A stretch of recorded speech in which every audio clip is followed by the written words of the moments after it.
Assalamualaikum warahmatullahi wabarakatuh. Saya Gita Marit. Selamat datang di channel saya.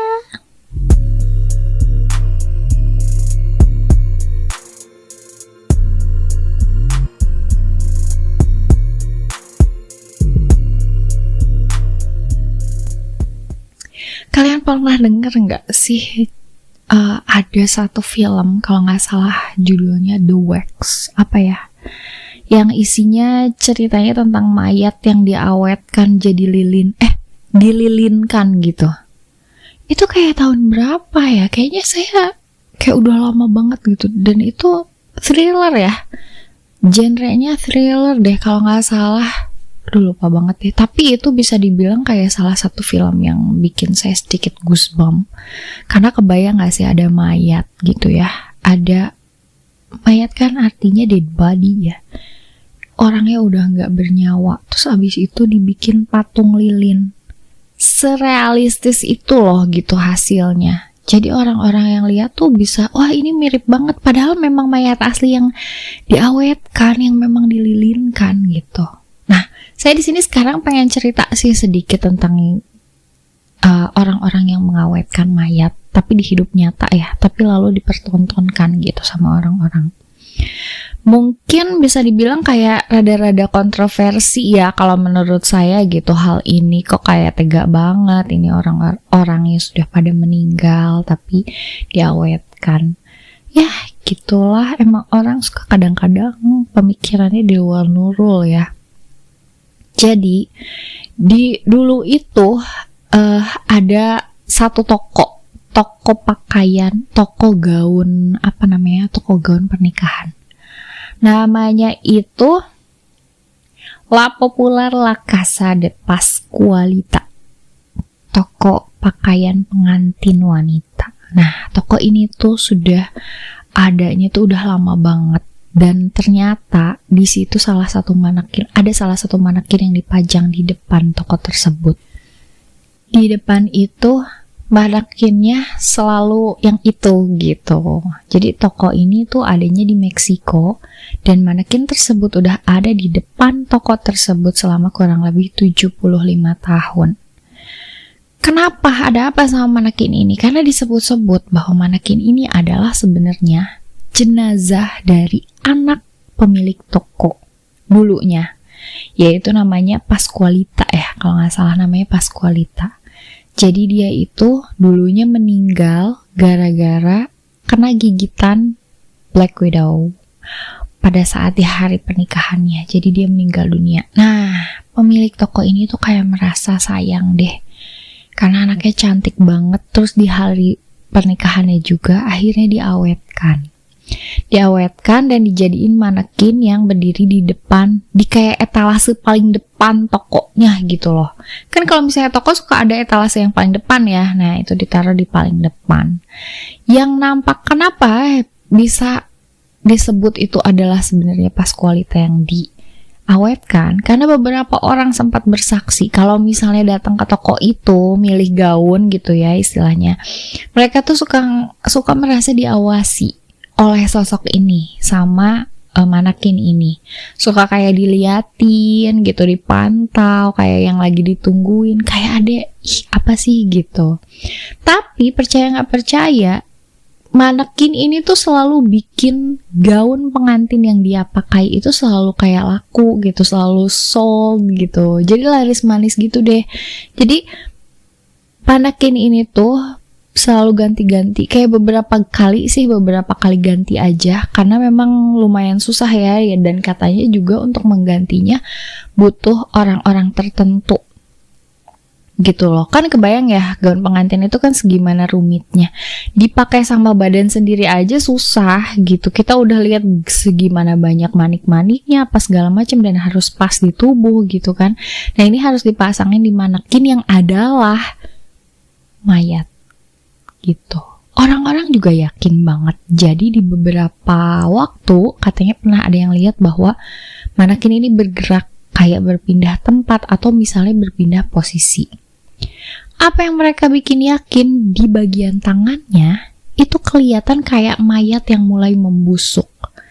Jadi ada kayak agak biru, agak abu-abu gitu loh. Kalau misalnya kita diikat ya, terus lama-lama kan si aliran darahnya tidak menjalar gitu kan. Jadi akhirnya kan biru agak ke abu-abuan. Nah, mayat yang udah lama juga kan biasanya kayak gitu ya penampakannya gitu.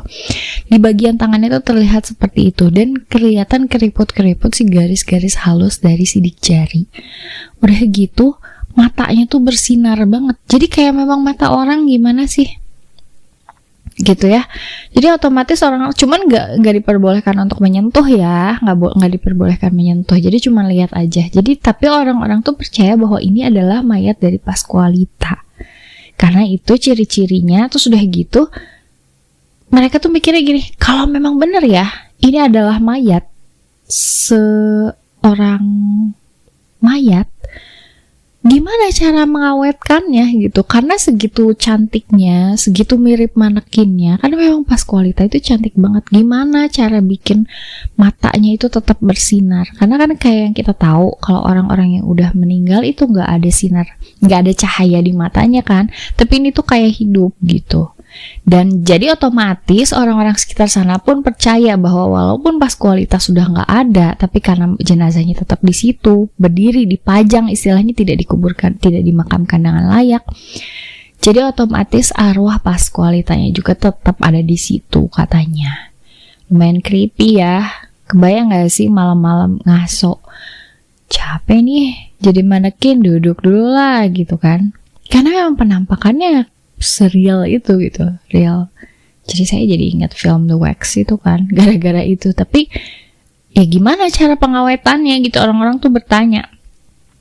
Karena udah berdiri selama 75 tahun juga di situ. Yang selanjutnya ada Lady Shinzui. Lady Shinzui atau yang dikenal juga dengan nama The Diva Mummy.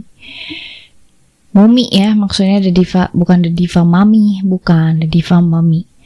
Jadi ini adalah mumi dari dinasti Han Barat yang usianya ditaksir sekitar 2100 tahun.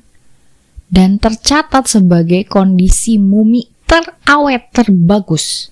Gitu, jadi pengawetannya terbaik deh selama ditemukan gitu. Nah, pada saat penemuan itu, arkeolog itu nemu satu ruangan yang untuk penguburan Lady Shinzui ini, itu isinya dipenuhin sama barang-barang berharga, mulai dari kain-kain mahal, perhiasan-perhiasan, makanan-makanan, sampai kayak barang-barang antik kayak gitu deh. Pokoknya banyak banget. Nyampe orang-orang tuh percaya bahwa Lady Shinzui ini adalah orang berada ya, karena memang dari dinasti Han Barat kan, jadi maksudnya turunan kerajaan gitu. Dan di situ juga banyak yang bilang bahwa lihat nih gitu, orang-orang dulu tuh kalau memang mau kaya mereka akan berjuang. Jadi ketika mereka udah kaya, mereka akan kayak sayang aja gitu buat ninggalin kekayaan mereka yang udah lama mereka perjuangkan untuk didapetin gitu kan, si kekayaannya. Hampir mirip sama video yang sebelumnya saya ceritain tentang Kaisar pertama Tiongkok ya.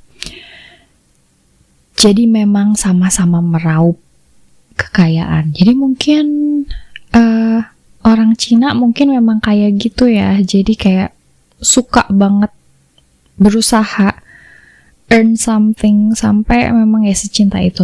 Tapi mudah-mudahan gak cinta harta banget kayak gini-gini ya. Nyampe meninggal pun mereka berharap dibawa gitu kan si hartanya, nyampe dikuburin. Yang ditakutkan itu adalah penjarahan, dan pasti bakal banyak penjarahan juga sih.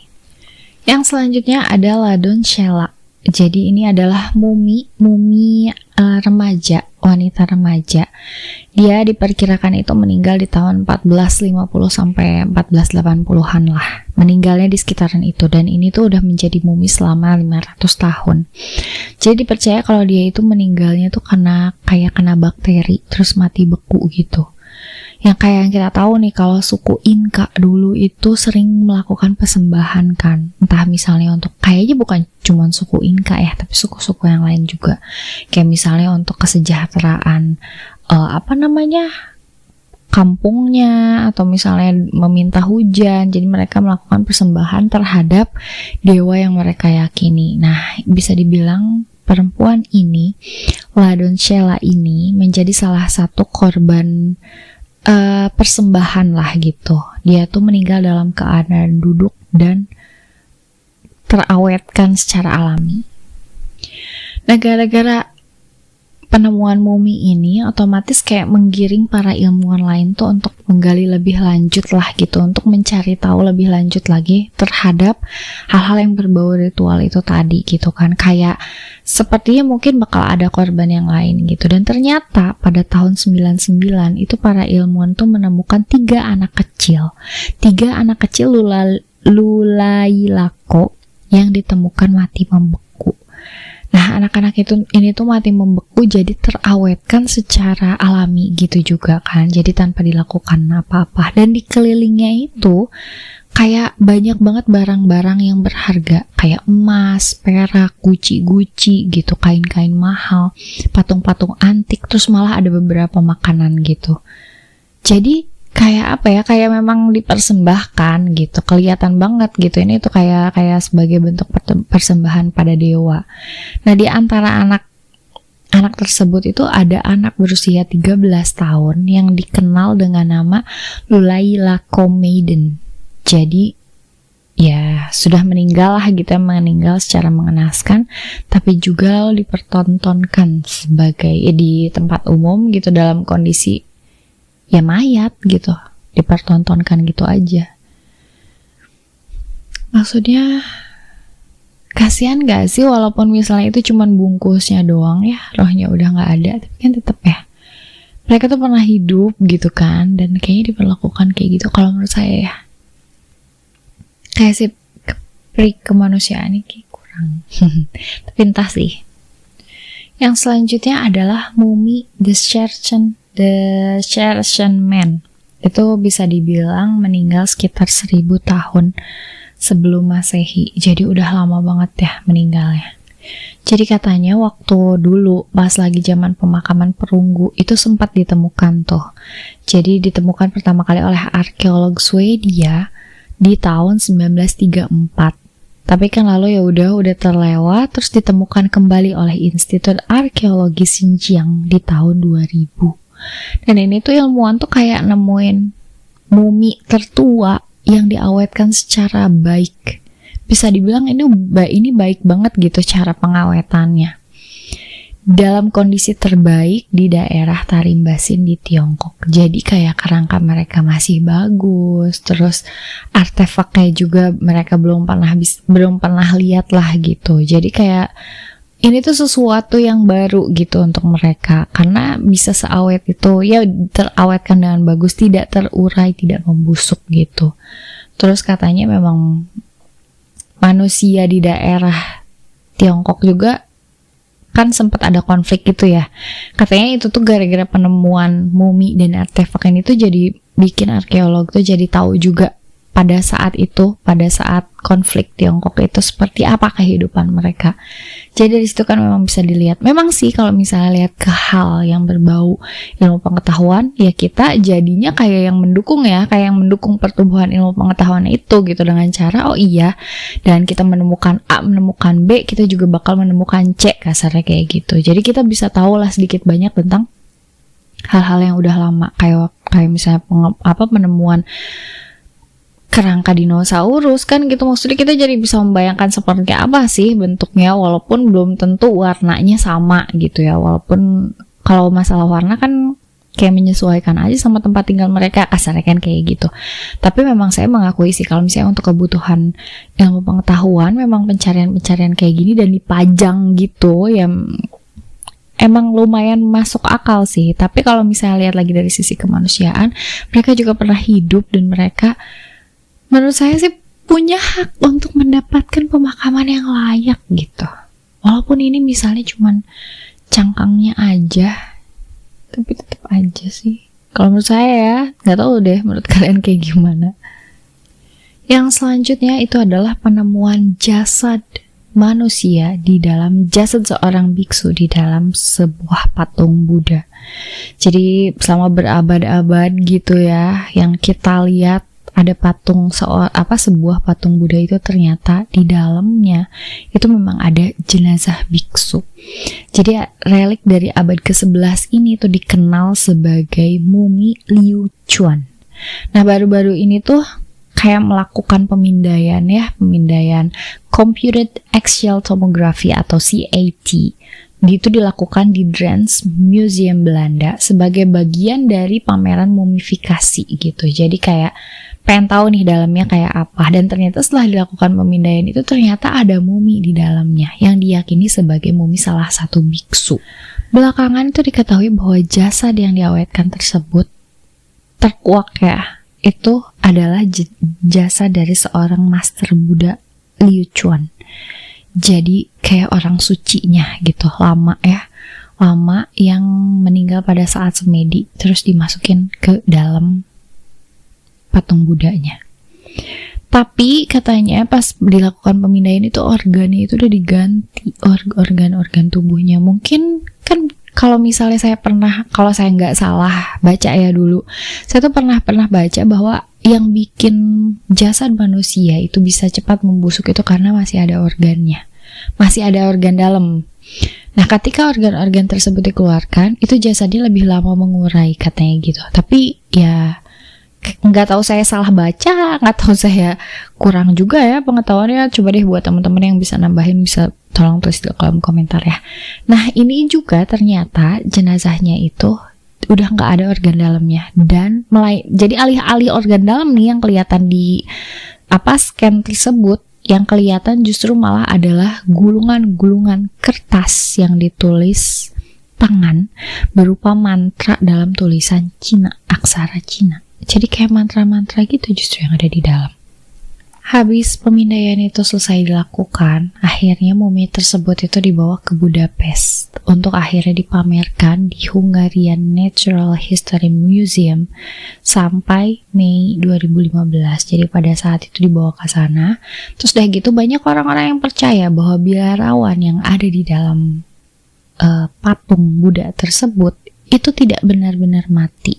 Jadi mereka itu meyakini bahwa biarawan tersebut, biksu tersebut itu cuman semedinya itu, tapi masuk ke dalam tingkat yang lebih tinggi, yang paling tinggi lah kasarnya gitu. Jadi kayak meditasi mendalam. Jadi nyampe akhirnya ya bersatu gitu kan, bersatu dengan alam. Pernah juga ditemukan mumi dari seorang petapa Buddha gitu. Jadi dia tuh meninggal dalam keadaan bertapa, dalam keadaan meditasi, dalam posisi lotus. Jadi dia memang yang kayak ini apa sih namanya, well prepare ya. Dia tahu ajalnya udah dekat, dia akhirnya tapa dengan serius, nyampe akhirnya si tingkat kebatinannya bersatu sama apa namanya, ruh gitu ya istilahnya. Jadi dia meninggal dalam keadaan itu, dalam posisi lotus. Banyak yang berspekulasi bahwa mumi petapa itu adalah disebut-sebut guru dari Lama Dashi Dozo Itigilov yang juga jadi mumi jadi pada saat itu. Jadi di tahun 1927 Itigilov ini tuh berasal dari daerah tetangga Buryatia. Kalau sekarang jadi bagian dari Uni Soviet. Jadi dia itu bilang sama murid-muridnya bahwa dia akan segera meninggalkan dunia yang fana ini. Jadi kasarnya dia kayak yang udah tahu ya, dia kayak udah punya feeling dia bakal mati gitu. Nyampe dia tuh berpesan sama murid-muridnya untuk nanti gali jasad saya 30 tahun kemudian. Jadi dia pengen tapa. Dia matinya juga dalam keadaan semedi, tapi digalinya 30 tahun kemudian katanya. Terus lama tersebut tuh kan langsung duduk bersila, bersemedi dalam keadaan semedi yang dalam itu tadi, posisi lotus, dan meninggal dalam semedinya. Dan alangkah kagetnya 30 tahun kemudian. Jadi murid-muridnya tuh kan ya udah ngikutin aja deh apa kata gurunya gitu ya. Murid-muridnya itu kaget setelah 30 tahun kemudian lama tersebut kayak diawetkan dengan sempurna. Karena masih utuh jasadnya. Jasadnya masih utuh dan sangat bisa dikenali. Logisnya itu kayak 3-4 hari udah busuk gak sih? Kalau misalnya mayat ya kan. Kayak kita punya bangkai tikus aja gitu udah cepet banget kan ya membusuknya. Tapi ini 30 tahun justru malah jasadnya masih dalam keadaan utuh. Masih dalam posisi lotus. Meninggal dalam semedi. Terus ada juga sebuah patung Yesus katanya ya. Di negara bagian Meksiko gitu. Pokoknya di sebuah kota kecil. Jadi bisa dibilang selama 300 tahun kota tersebut itu menyimpan satu patung Yesus. Ukuran besar. Tapi setelah diselidiki ternyata patung Yesus tersebut punya gigi manusia. Gigi siapa? Kebayang gak sih berarti habis bikin patung terus ditancepin gigi gitu. Gigi siapanya juga gak tahu. Tapi kalau dipikir-pikir memang orang dulu tuh kadang kita ya itu ya memang hal-hal yang dilakukan itu kayak di luar fikri. Jadi kita nggak tahu kenapa mereka bisa melakukan hal-hal seperti itu. Salah satunya kayak ada pengawetan secara utuh, terbaik lah segala macam. Dan apalagi ini lama, semedi 30 tahun dan ditemukan jasadnya dalam keadaan utuh. Wow, ini orang suci atau gimana gitu. Ngeri gak sih? Jadi jasadnya aja tuh bahkan dilindungi sama dewa gitu ya. Jasadnya aja tuh bahkan dilindungi sama Tuhan.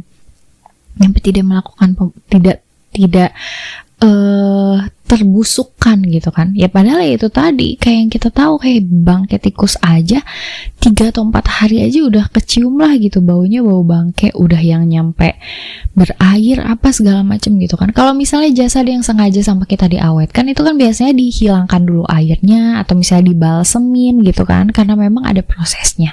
Tapi kalau misalnya kayak lama gini kan otomatis kita kayak mikir kok bisa sih ya ini. Tapi kan memang kayak yang kita tahu ya, orang-orang dulu tuh sakti. Ngerasa gak sih orang-orang dulu tuh jauh lebih sakti gitu, yang emang kita tuh gak tahu. Padahal dulu bisa dibilang teknologi masih gak ada, masih jauh banget sama peradaban sekarang yang majunya kayak apa gitu kan. Terus udah gitu otomatis kan terbatas, orang-orang juga kemampuannya terbatas, pengetahuannya terbatas, tapi bisa sekuat itu, bisa sesakti itu gitu. Luar biasa sih ya. Cuman tetap aja balik lagi sih kalau menurut saya, mereka dulunya juga pernah hidup ya, dan rasanya mereka tuh berhak untuk mendapatkan pemakaman yang layak supaya mungkin jiwanya juga jauh lebih tenang meninggalkannya gitu. Tapi jelas saya salut banget sama teman-teman Buddhis yang bisa bersemedi sampai menyatu dengan alam, menyatu dan benar-benar berserah lahir batin kasarnya gitu ya, berserah lahir batin sama Almighty. Luar biasa sih bisa nyampe kayak gitu, benar-benar melepaskan desire, melepaskan ego untuk mencapai kedamaian tertinggi. Bahkan saya pernah lihat ada, saya lupa sih di daerah mana, tapi mungkin teman-teman juga pernah lihat ya, baca beritanya, di mana di tahun berapa gitu saya lupa, ada beberapa biksu yang melakukan tindakan ini ya, kayak protes gitu, protes dengan cara membakar diri. Mereka dibakar hidup-hidup, membakar diri dengan hidup-hidup dalam posisi semedi, dan tidak ada yang berontak. Jadi mereka kayak nggak ngerasa apinya membakar mereka. Meninggal sih, cuma maksudnya kayak api kan panas, tapi gimana caranya mindset mereka ngesetting otak mereka supaya mereka tidak merasakan panas itu. Artinya segitu besar kekuatan pikiran. Makanya hati-hati ya. Ini kok jadi ngomongin ini, tapi ya itu berkaitan lagi sama biksu sih, segitu jagonya. Makanya banyak banget biksu yang melepaskan duniawi demi ketenangan sejati. Kayaknya itu memang harus ya kayak gitu ya, supaya kita tuh nggak banyak mikirin dunia lah gitu. Mending hidupnya kayak gitu, hidupnya kayak biksu yang ya udah santai aja gitu. Dan bahkan kan ada biksu yang jalan kaki. Biksu itu apa sih, Thailand ya kalau nggak salah, yang jalan kaki ke Candi Borobudur gitu kan mereka, dan bertahan hidup hanya dari pemberian orang-orang. Mereka segitu yakinnya bahwa Tuhan bakal kasih mereka rezeki. Jempol banget sih untuk keyakinan mereka, kekuatan pikiran mereka, pengendalian emosi, pengendalian desire, pengendalian ego mereka luar biasa sih. Mereka sebagai manusia, kayaknya nggak bisa dikategorikan manusia ya kalau misalnya udah bisa mengendalikan kayak gitu sih. Karena manusia tempatnya desire, tempatnya ego gitu, dan mereka bisa mengesampingkan itu. Hebat banget nyampe bisa meninggal dalam keadaan lagi semedi mendalam. Oke, makasih banyak teman-teman untuk yang nonton video saya kali ini. Kalau misalnya suka, silahkan boleh di like, comment, share, subscribe. Nanti saya juga kayak bakal sematin ya link-link di bawah yang memang sekiranya relate sama video-video saya sebelumnya. Untuk teman-teman yang punya cerita kami story, boleh ditulis di email. Untuk kalian yang punya ide-ide misalnya pengen topik apa lagi yang saya ceritain, boleh tulis di kolom komentar. Kalau misalnya menurut kalian ada nih sesuatu yang belum sempat saya sampaikan tapi kalian tahu, boleh juga ditulis di kolom komentar. Jangan lupa jaga kesehatan fisik dan kewarasan mental. Sampai ketemu di video saya selanjutnya. Saya Gita Marici undur diri. Assalamualaikum warahmatullahi wabarakatuh.